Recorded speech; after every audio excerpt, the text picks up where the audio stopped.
Innal musiina qad ja'uk lidzambi yastaghfiruna Allah. Assalamualaikum warahmatullahi wabarakatuh. Waalaikumsalam warahmatullahi wabarakatuh. Alhamdulillahi rabbil alamin, wassalatu wassalamu ala sayyidil mursalin wa alihi wa sahbihi ajma'in, amma ba'du.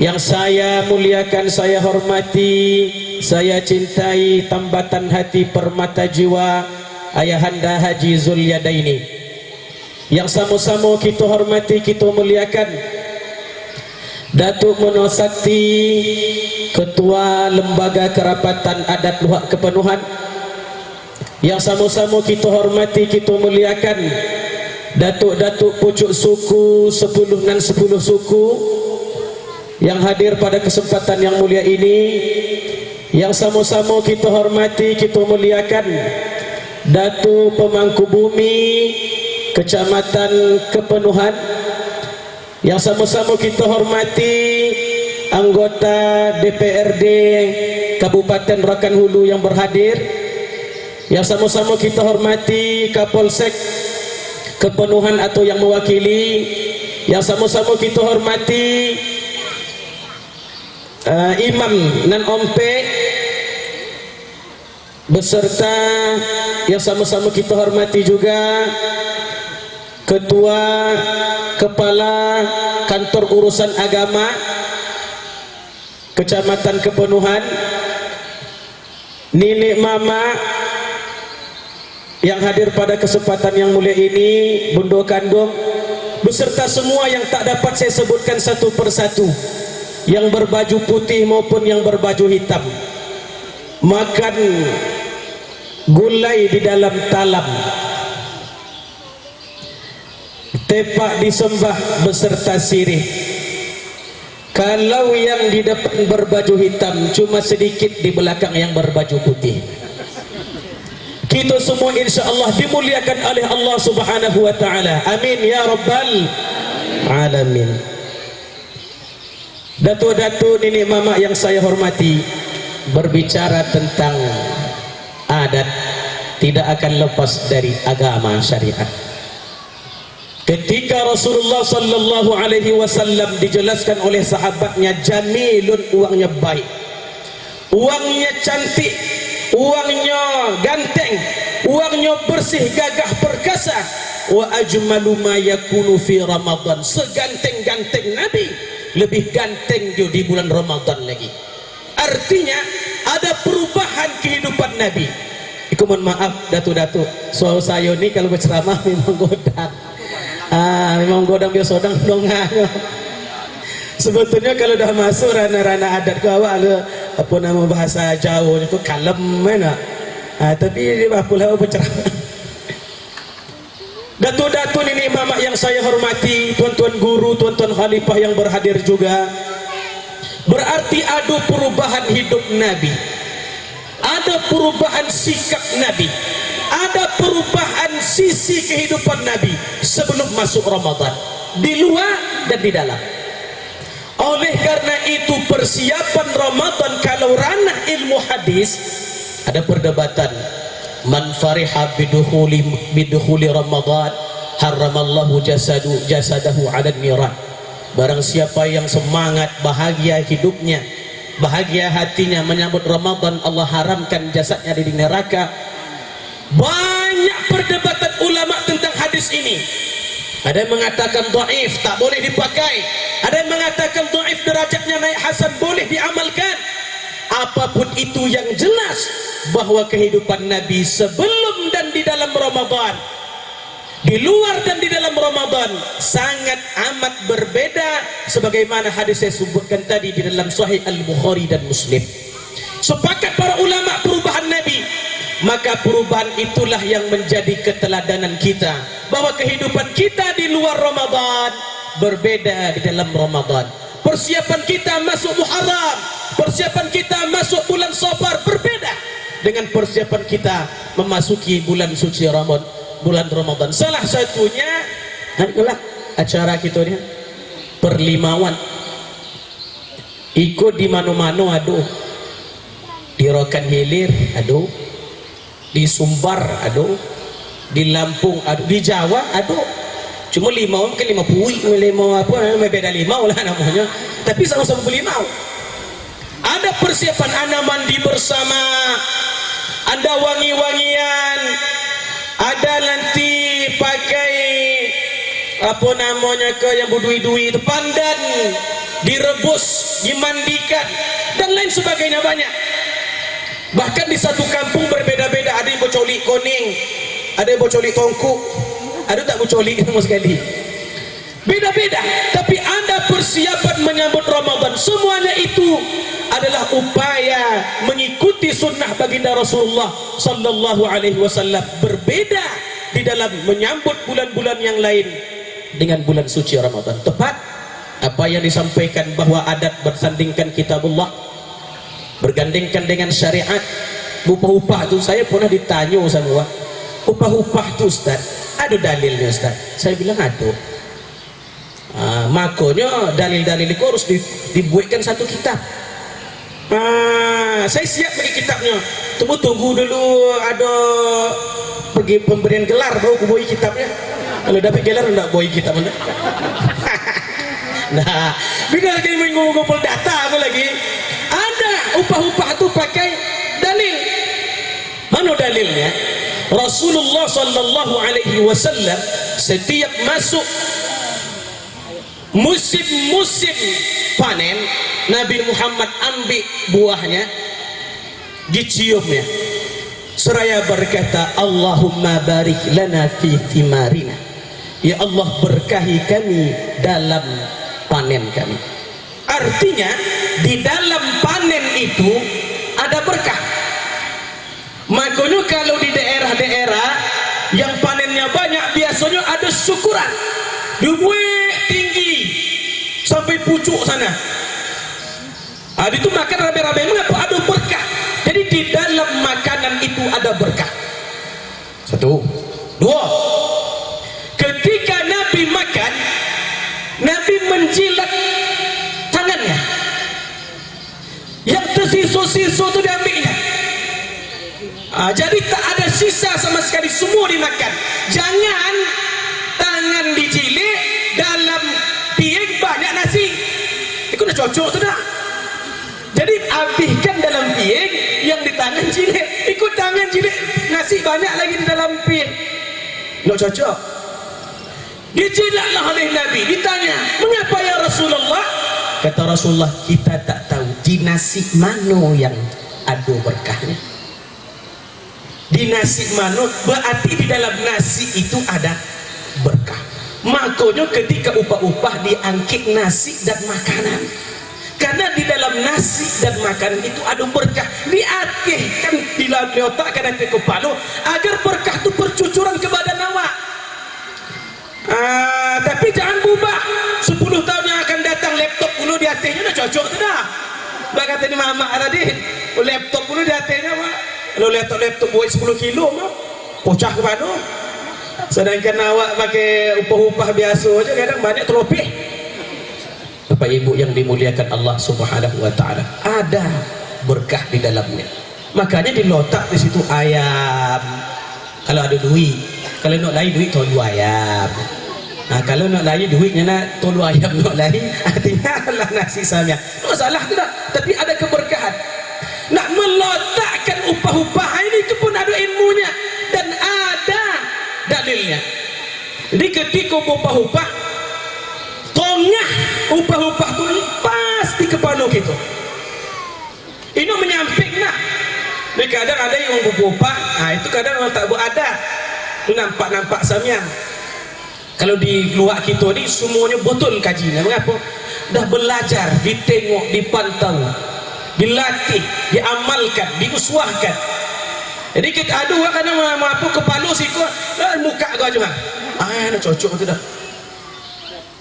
Jadi harus pasti hati kepalanya. Mengapa kata Rasulullah, idza akaltum, kalau kalian makan kata Rasulullah, fakulu min haffatihi, hendaklah kalian makan pinggir-pinggirnya.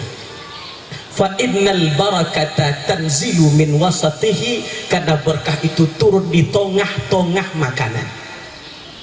Maka kalau tengah makan saya di kaki kanan ke topi-topi, maka ambil topi. Nah kalau di tengah ambil, ilah berkah tu.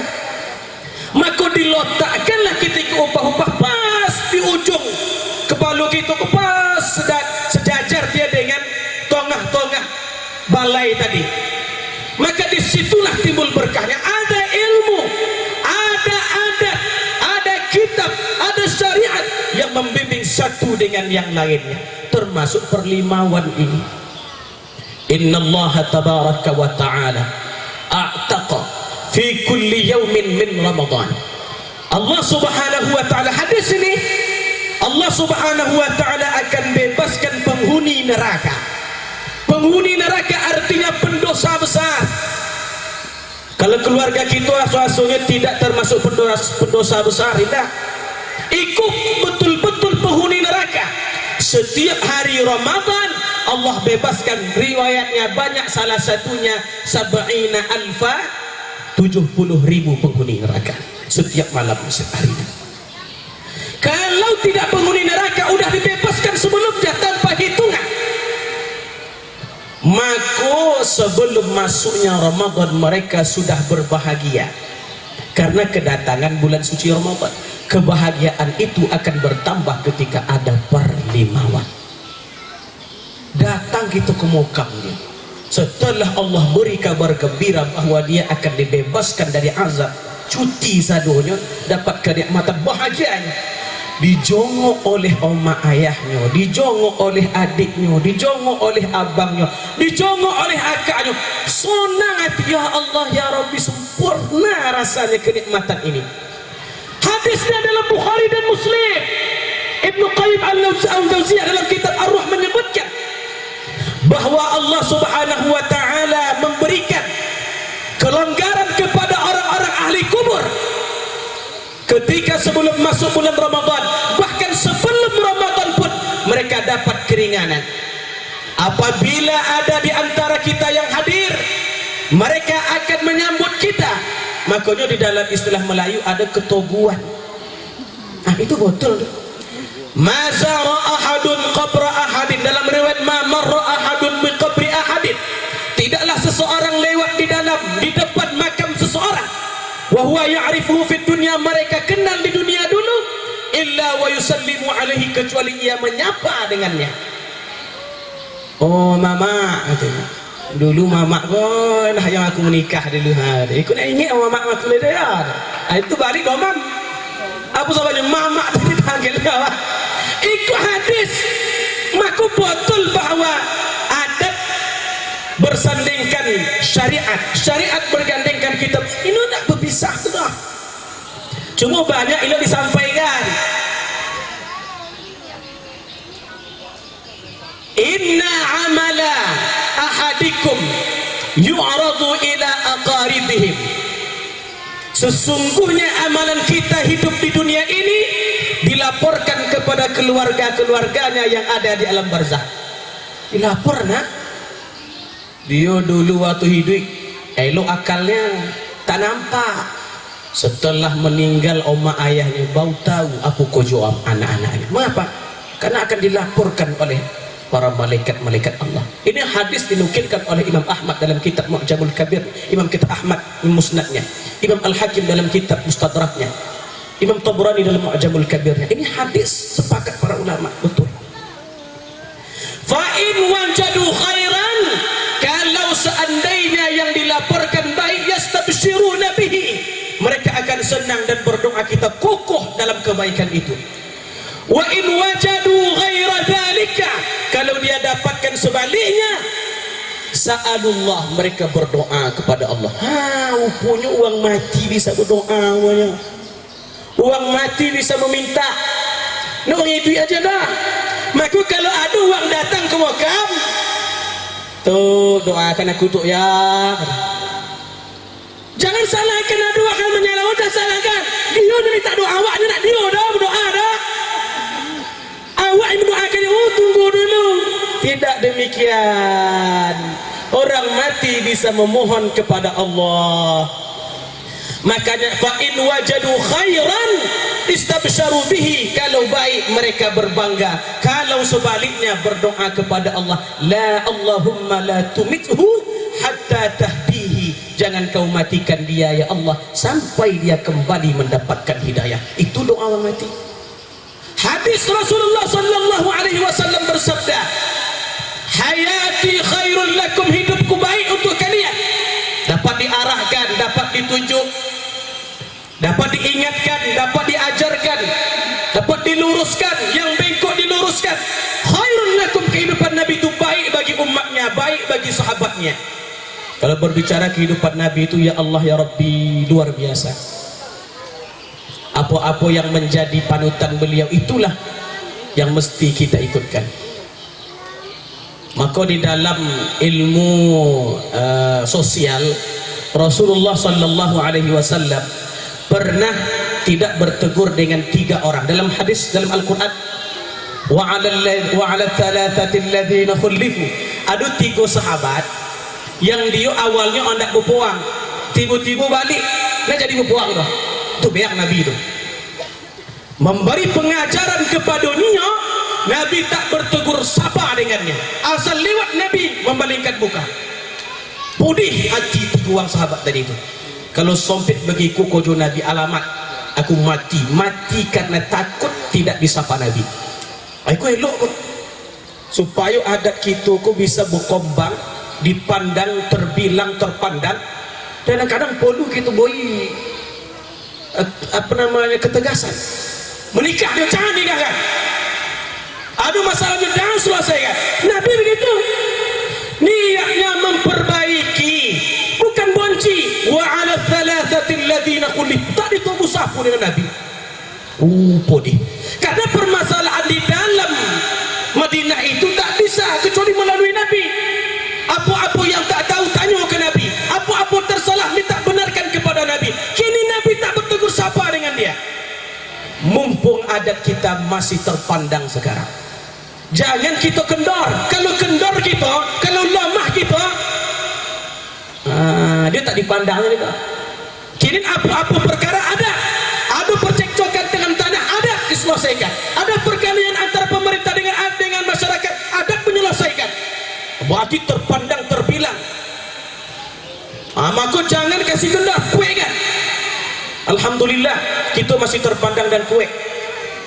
Tapi ini udah mulai agak apa sih ke kondo. Itu harus kue. Siapa kita ikut? Nabi Muhammad. Wa 'ala thalathati alladhina khulifu. Tengok 3 orang menangis setiap malam menangis. Ini tolong ni hidup di dunia kau dah mati-matilah aku kalau begitu modelnya. Akhirnya turun perintah dari Allah Subhanahu wa taala, afallahu anhum, Allah maafkan mereka. Bau ditogu sapu oleh Nabi kembali, senang hatinya, dan dia tidak mengikutinya kembali dan tidak mengulangi kesalahannya. Datuk-datuk, nenek mama, bapak-bapak, ibu-ibu yang dimuliakan Allah Subhanahu wa taala, ada uswah dalam kehidupan Nabi Muhammad sallallahu alaihi wasallam. Ada arahan, ada panutan yang mesti kita ikuti. Itulah menjadi landasan kehidupan kita.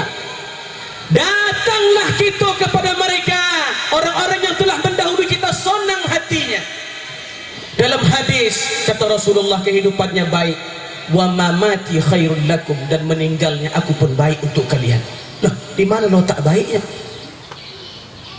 Kata Rasulullah sallallahu alaihi wasallam, kalau baik aku doakan kalian. Jadi dilaporkan juga ke Nabi. Kojo umatnya kau tadi dilaporkan ke Nabi, kalau baik aku akan memberikan doa agar kalian kokoh dalam kebaikan itu. Wa in wajadtu syarran, kalau buruk yang aku dapatkan, istaghfartullah lakum, aku mohon ampun kepada Allah untuk kalian. Jadi orang-orang mati itu mendoakan bah, mendoakan kita. Maka ada uang-uang keramat, datangi. Ada 2 topik uang keramat di topik kita bah, datangi. Bikin suatu ziarah ramai-ramai, berdoa kita di situ. Doa untuk dia, untuk kampung kita, minta dia doakan kami. Begitu pula supaya orang tahu berkahnya tompek itu. supaya uang tahu mulianya topik itu. Sekarang tak tahu lagi cita-cita dengan saya pun baru mendengar dari ayah itu citanya. InsyaAllah kami akan ziarah ke situ, sama-sama kita ziarah.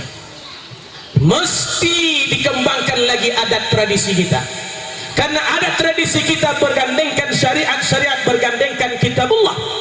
Ketika Datuk tadi bercerita bagaimana luhak kepenuhan ini, ketika pemangku bumi bercerita bagaimana perkembangan luhak kepenuhan ini, ketika Mama tadi bercerita bagaimana kita tidak saling salah menyalahkan, ketika tadi Abangda Muhammad Ilham bercerita kita saling memaafkan, kini bahagian Ustaz pula bagaimana kita memberantas kemaksiatan di tempat kita ini.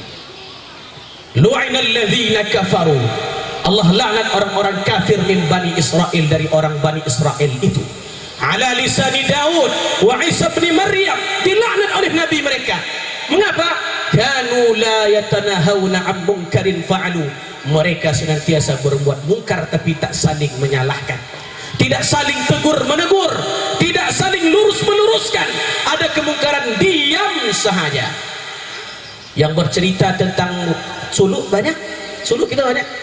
Yang mengajarkan berzikir dengan baik ada, yang mengajarkan cara sholat banyak, yang mengajarkan bagaimana membangun dengan baik ada, tapi yang tegur masalah kemaksiatan sungguh sedikit. Saya tak dapat ke mana saya arahkan ceramah saya sebetulnya. Maka dalam kesempatan adu nenek mama datuk-datuk sini ikulah masuknya. Ada keresahan dalam hati pribadi saya. Ke KUA ikut cocok menikah namanya. Nah, cocok merampas kemaksiatan lah. Tapi kalau ada kemaksiatan tinggal nikah sama KUA lagi. Ke MUI pun tak dapat saya menghampakan diri ini. Kepada ustaz-ustaz pun tak dapat juga. Kepada camat mereka sibuk dengan perubahan-perubahan yang ada kepenuhan ini. Ini sama-sama menjadi PR kalau nanti kalau ada permusyawaratan antara ulama, adat dan pemerintah, ini mesti diangkat bagaimana kemaksiatan di kampung kita ini. Sebelum timbulnya sport center ini, sekarang udah jadi center dah. Center tua sekarang di sini. Mohon maaf Pak Camat. Sebelum jadi sport center, center tua tuh. Nggak salah Pak Camat, indah salah yang dokewah, tidak salah kita sama-sama. Mengapa kita tak sama-sama menyelesaikannya? Saya di jalan menuju rumah saya tuh, itu seponah juga cewek. Aduh, cewek itu dalam Honda. Aku sejak waktu itu setiap malam saya keliling. Mengapa? Aku ikut jalan itu dibangun oleh ayah aku. Kalau ayah aku bangunnya tompik itu tompik maksiat, aku nu ayah aku. Kono ayah aku tak mau jalan itu tompik maksiat. Makanya saya terlalu keliling situ. Mana ada cewek aku tahu. Sekali pun jumpa, itu dah. Untung tak naik tangan awak. Jadi permasalahan ini harus segera kita sama-sama musyawarahkan. Macam mana tua-tua, macam mana. Apabila khusus menyambut bulan Ramadan ni, alhamdulillah datuk-datuk ni komitmen. Ini mama semuanya komitmen. Bagaimana topik-topik itu segera tutup. Ada saya ayah banyak bercerita bagaimana kuatnya adat di luar kepenuhan ini. Alhamdulillah, mudah-mudahan tetap istiqamah. Tidak pun sekarang berubahnya, kelak kalau kita tidak mulai sekarang mengikatkan kembali yang pernah kendor, tidak kembali menarik sesuatu yang pernah luntur, kelak zaman-zaman yang akan datang sebagaimana perhatian mama kita, perhatian datuk kita, bagaimana nanti generasi kedepannya mereka tak tahu lagi mana yang hak, mana yang batil. Dek kita diam tadi. Mudah-mudahan apa yang saya sampaikan ini menjadi ilmu yang bermanfaat bagi kehidupan kita. Perlimawan adalah ikut adat istiadat yang bersandingkan syariat yang bergandengkan kitabullah. Dalilnya sudah saya sebutkan, tidak ada lagi orang yang mengatakan perbuatan kita perbuatan bid'ah. Saya selaku penceramah yang hadirkan dalilnya. Baru-baru ini ada kejadian di kampung kita, di luar kita juga, mengatakan ziarah kubur itu haram. Upunya pakai dalil.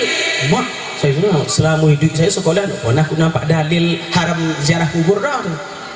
Betul, apa dalilnya? Dalam Sahih Al-Bukhari. Mendonga Sahih Bukhari awak terperanjak nak. Awak Sahih Bukhari ku awak khatam kan dulu di Mesir. Sahih Muslim saya khatamkan dulu nih. Ikut datang orang mengatakan Sahih Bukhari dan Muslim mengatakan haram ziarah kubur. Wang lamu aku di Mesir agak punya. Belajar tuh. Apa dalil tuh? Kata dia, an Abi Hurairah radhiyallahu anhu arda. Qala Nabi, ikut hadis aku nyabuin aja dah dapat itu dah. Aku nyabuin dalilnya. Qala Rasulullah sallallahu alaihi wasallam, Nabi bersabda, kuntu nahaitukum an ziyaratil qubur, aku larang kalian ziarah kubur. Kata dia, aku larang kalian ziarah kubur. Kalau begitu bang, punya dalilnya salah, aku tahu punya. Coba bang baca betul-betul dulu dalil tu, baca balik. Aku tak tahunya, baca balik. Abang hebat, baca balik. Dibacanya lah dari ujung sampai ke pangkal. Kuntu nahaitukum an ziyaratil kubur. Bonti situ ada tambahnya lagi. Ala fazuruha fa innaha tudzakirukum bil akhirah. Dulu aku pernah larang kalian ziarah kubur, kata Nabi. Bonti situ. Ingatlah sekarang, ziarahilah kuburan-kuburan itu, karena ziarah kubur mengingatkan kalian kepada akhirat. Iku hadis larang ziarah kubur atau suruh ziarah kubur? Suruh.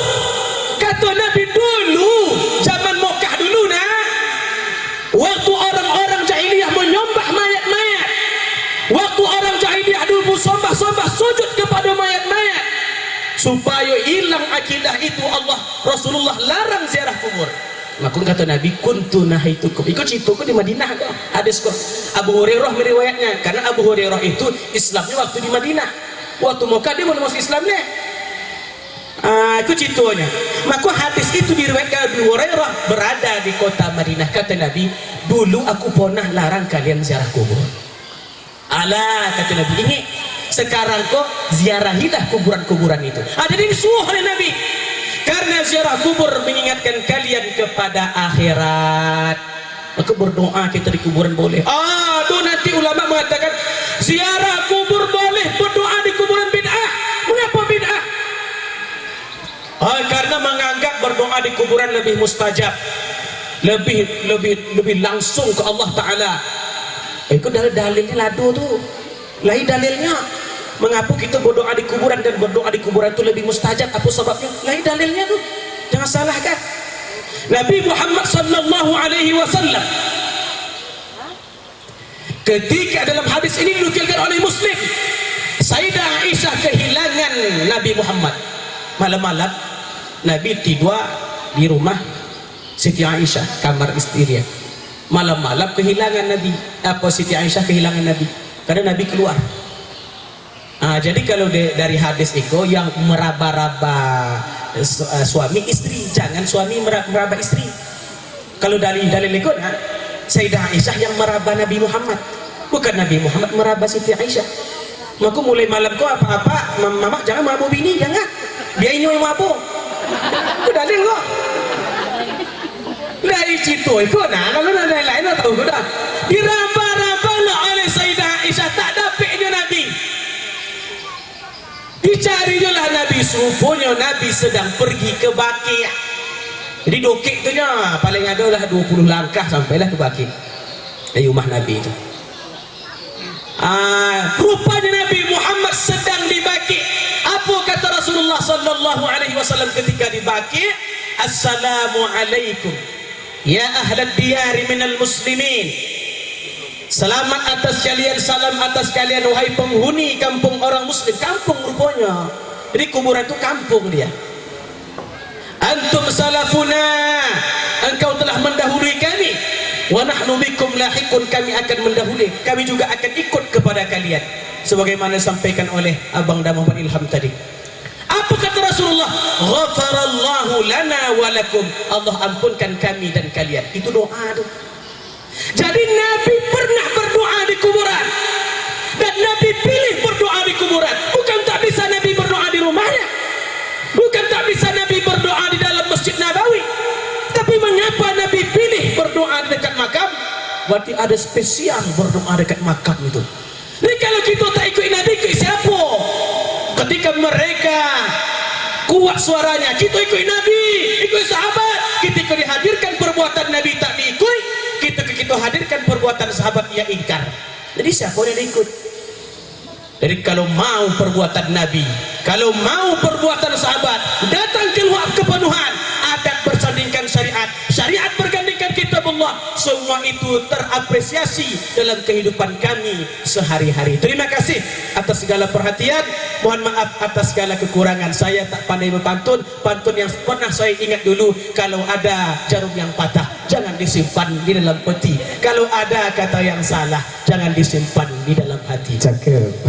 Kalau ada, apa lagi kalau ada telepon? Kalau ada sumur di ladang, bolehlah kita menumpang mandi. Kalau ada umur yang panjang, bolehlah kita berjumpa lagi. Taqabbalallahu minkum minna wa minkum taqabbal ya karim. Wassalamualaikum warahmatullahi wabarakatuh.